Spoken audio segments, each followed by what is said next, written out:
If you're using mods from modders like Kriechbaum, Zeemods EVR, or even the Sound Fixers pack, in fact many other mods as well, these settings will help you get the most out of your experience in-game. Today, my friends, I'm sharing the perfect sound and truck settings for Euro Truck Simulator 2 that are tuned for realism, modded audio and cinematic audio to give you an immersive experience in-game. So let's start with the truck. Truck engine volume. Keep this to about 85 to 90%. This keeps the engine powerful and present, but still leaves space for other sounds to breathe. Truck exhaust volume. Whack this up all the way 100%, especially with some of the mods we mentioned earlier. This will bring out that deep, throaty rumble, which is totally perfect for immersive driving and adding that cinematic soundscape to your game. Personally, I use an open pipe sound, and this for me is gold. Truck noise volume, set this to 60 to 70%. This adds suspension creaks and cabin feedback, but this is best for kind of like your POV, realism, cockpit immersion, getting that feeling that you're actually in the game. Truck turbo volume, I set this around about 20%. Just enough hiss to feel the boost without overpowering the engine noises, which is great for the modded engines with the turbo detail, not so much with your modern day trucks. But if, like me, you drive a classic one every now and again, then this is great for that. Truck effects volume, set this around about 25%. This covers your gear shifts, your air brakes and suspension sounds. It kind of adds texture to your game without any additional clutter.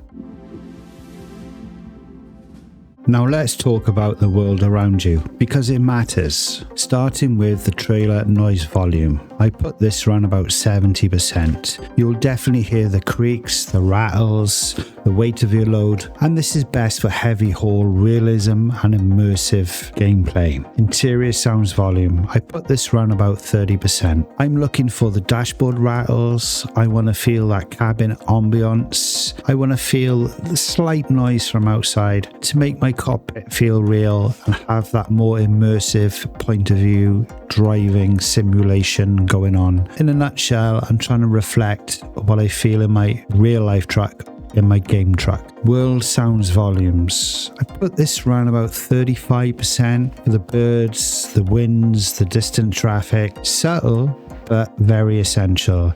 It adds life to the world you're in, especially when you're on the scenic drives in ETS2. Ambient sounds volume, I have this around about 35 to 45%. Think rain, think winds, think city noise, just all that kind of like stuff that goes around. And it's great for world building and kind of getting that cinematic atmosphere in your game.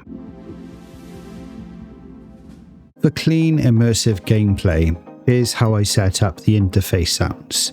I put the master volume at 100%, as this controls everything else, so keeping it maxed, I get a full dynamic range of sound. The UI music volume, I put this down to 0%. The menus stay clean and distraction free, and after a while, I suppose the music can get a little bit irritating. Intro logos volume, I put this down to 0%. Once again, there's going to be no loud startup blasts, and this is kind of like a nice way for me, I don't know about you, but for me, to start my game. Music volume, I put this down as 0%. This disables in-game music so your trucks and mods take center stage in your speakers. The UI sounds volume, I put this down to 20 to 30%. It gives me just enough feedback without breaking the immersion in-game. Voice navigation volume, I set this to 20 to 30%. Helpful but subtle, and it doesn't interrupt the vibe as I'm driving along whichever motorway or highway in Europe. My radio volume, I keep this to 0 to 10%. This keeps it low for a clean audio capture, especially when I'm using internet radio in my game. Traffic volume, I set this to 40 to 50%. This keeps AI vehicles audible without drowning out the noise from your truck. So you might be wondering why these sound settings work so well. Well, simply, they're layered for realism. Each sound complements the others without clashing. They are tuned in so the mods can work together instead of against each other, which means you get the best out of any mod, including the sound fixes pack. And not forgetting that cinematic control you get, giving you clean audio channels, which does make a super amount of difference in game. And after all, they are designed for emotional immersion, so you feel every creak and rumble. And best of all, these settings have headroom for further tweaks if you need to suit your speakers or your headphones. Whatever setup you've got, you'll have enough room to make those slight adjustments to make it perfect for you. Single biggest immersion killer in the base game is how unnaturally rigid the trucks feel. To fix this, head into your gameplay settings and slide the truck stability, lost my words there, bar way down to around 20 to 25%. Then take the trailer stability and drop it all the way down, somewhere between 0 and 15%. This change is immediate and profound. You'll feel the top-heavy nature of your cab, the sway as you take a corner too fast, and the unnerving realistic pull of a heavy trailer.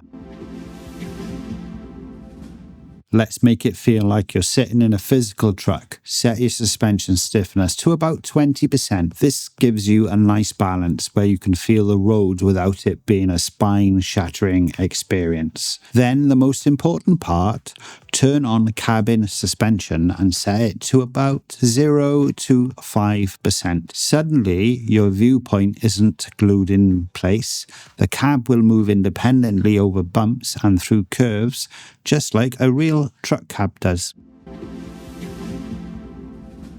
Do your brakes feel like they could stop in an instant in-game? Well, that's not how it works in the real world. So you need to pull the braking intensity slider back to around 75%. This will force you to think further ahead, anticipate the traffic, and manage your speed like a professional, because your stopping distances will become far truer to real life. To get rid of that twitchy point and go steering that you have in game, drop your steering sensitivity to between 30 and 40%. This allows for much finer, more precise control. Combine this with a steering linearity, I think that's how you pronounce it, of 30%, which makes the wheel respond naturally through its entire range of motion. This is a simple checkbox that adds a fantastic layer of challenge. Turn on the advanced trailer coupling. No more magically attaching your trailer from a crooked angle. This setting forces you to line up your kingpin perfectly with a trailer, a fundamental skill for any trucker. Two more checkboxes that are an essential for realism. Turn on air brake simulation. Now you'll have to wait for the pressure to build up before you can move, but this is the same as in real life. It's just the way it is. Next, you need to enable realistic fuel consumption. This makes your fuel usage a lot more accurate, meaning fuel economy upgrades and careful driving will impact your bottom line. This is where you can make or lose your profits.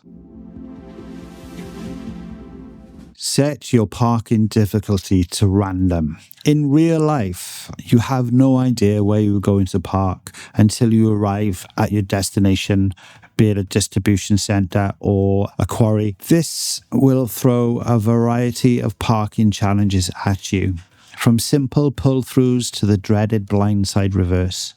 Not the simplest of tasks, but mastering these is one of the most satisfying parts of the game, and this setting ensures you're always testing your driving skills. Your game should already feel completely different, heavier, more challenging, and way more engaging. If you're finding this guide helpful, do me a huge favour, hit that like button.